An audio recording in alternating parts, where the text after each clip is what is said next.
Ассалаумағалейкум құрметті көрермендер, сіздермен Жаке Продакшн арнасы. Бүгін тегін интернет жайлы көп қойылған сұрақтарға жауап беретін боламын.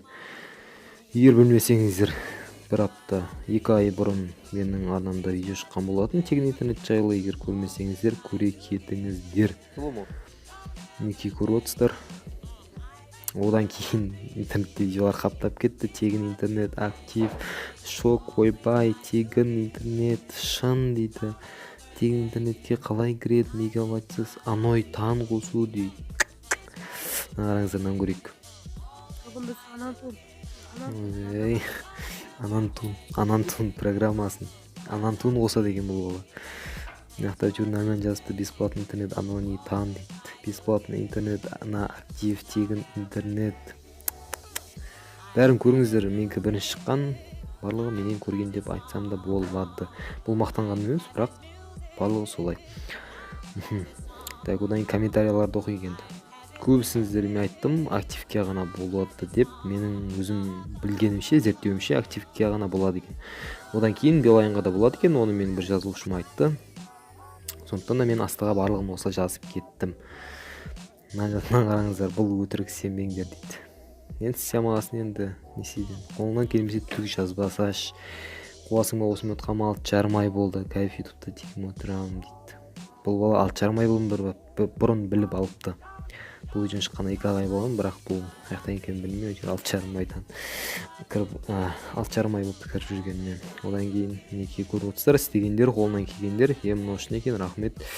Мен қоса алмадым, дәл осылай жасадым дейді. Енді сиямағаннан кейін енді қоя беріңіздер. Кейбіреулер даже ақша тапқысы келіп жатыр дейді, маған көбісі ылкама жазып жатыр. Қалай істейтінін сатып жатыр көбісі деп. Одан кейін Теле2-ға болмай ма дейді. Теле2-ға болмайды достар, айтып кетейін. Теле2-ға, Алтелге және басқа да операторларға болмайды. Егер Россияда тұрып, анда МТС бірдеңе дегендер оларға болады, бірақ оған қалай кіретінін өкінішке орай білмеймін. Шын екен, бірақ түнде өшіп қалғаны болмаса дейді. Түнде ешқандай да өшпейді. Мен күнде қолданып жүрмін, мінекей көріп отырсыздар. Дәл сол аноний тан, мына жақта видеодағы аноний тан. Қазір дауысын азайтып қойын. Так, качествосын айтып қойып. Міне. Дәл сол аноний тан. Қара аноний тан кәдімгі, мінекей аноний тан про. Мінекей дәл сол бүкіл сол настройкілерде сол бүкіл кәдімгі сізге видеода көрсеткен заттардың барлығы осы жерде тұр. Енді егер өздеріңіздің қолдарыңыздан келмесе, мен ештеңе жасай алмаймын. Мен барлығын айттым, қалай істеуге болатын, осылай деп. Енді сиямаған өздеріңізден көріңіздер. Рахмет, көмектесті дейді. Мінекей лайк басуға болады. Wi-Fi мен бола ма дейді достар, бұл не сұрақ.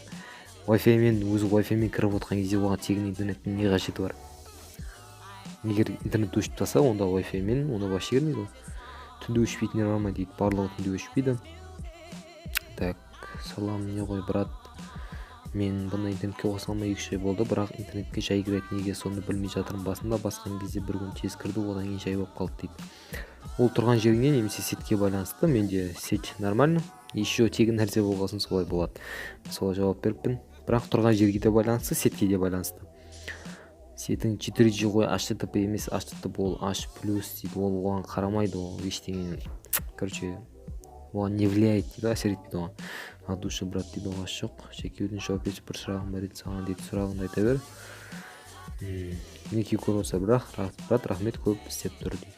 Ноутбук Wi-Fi шықпай жатыр дейді. Ноутбукке достар, егер ескертіп кетейін, егер осы программамен кіріп тегін интернетті қосып қойсаңыздар, одан кейін Wi-Fi ашсаңыздар, мінекей мобильный точка доступа, ол кезде істемейді.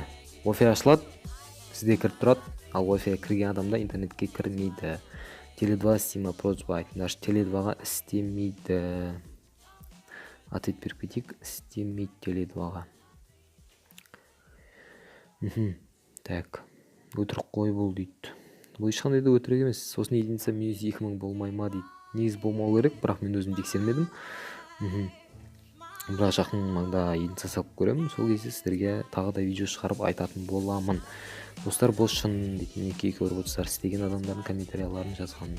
Мінекей дос, рахмет, жұмыс жасай деген лайк. Рахмет, братан дейді, оқасы жоқ. Достар, мен каналыма тіркеліңдер, ойын аяқта реклама кетіп отыр. Ал дейді. осы программа жайлы видео бар, сол видео арқылы толығырақ каналдан көріп сіздер де тегін интернет пайдаланыңыздар дейді ғой. Шын рахмет дейді ғой. Жоқ, так жігіттер, мына істемеңдер, 3 айдан кейін сендер минусаларың минус болмаса да минусқа тығып жібереді, одан әрі шыға алмайсың, басқа номер ауыстыру керек болады, ойбай дейді. Қазір көрсетемін сіздерге. Менде так мінекей, менде екінші номер актив, менде екі номер бар, алтау и потом актив, мінекей 001 актив дейді. Енді әлгі активпен кіріп отыр, 001 деп тұр. Мегабайт дейін жоқ, мегабайт ексеме қой, мегабайт 0.88 десеңіз, сенбесеңіздер қойыңыздар, просто ашып біреу сет ұстамай қалады да. Звондаған кезде сет ұстамай қалады, оны барлықтарыңыз білесіздер деп ойлаймын. Неге осындай ТВК-дағы сұрақтарға келік. Кеше бір ауышып қалған ба, шамал есі дұрыс емес деу, біреу болу керек. Жазып жүріп, маған милиция келіп тұр дейді ма үйге. Маған үйге милиция келіп тұр, сені айттым дейді. Короче, білмеймін енді. Так, қайсы еді? Егер өшіріп тастамасам, дайын аны қараңыздар. Так, өтірік дейді. Сені адамдарға айтып қойғансың дейді. Ассалаумағалейкум, бауырым, қалай жағдай дейді, амандасты. Бәрі істеу керек дедім. Тегін не боласын солай істейді. Спокойно кіреді. Жоқ, бұл басқа бала екен. Так, қайсы еді? Теледоп болмайды. Барлығы теледоп сұрайды менен. Бірақ теледопқа өкінішке орай болмайды. Істелмей тұр дейді. Достар, істелмей тұрса қайтадан видеоны көріп қайтадан істеңіздер. Сол кезде істейді.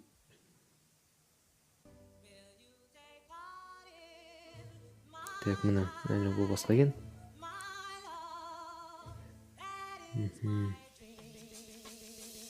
Так, короче, оны жоғалтып алдым ба, бірден олды өшіп тастадым ба? Міне, дәл өзі. Неке көрушілер, ассалаумағалейкум, уалейкум ассалам, бауырым, сен өткен бесплатный интернет жүзі сүрдің ғой дейді.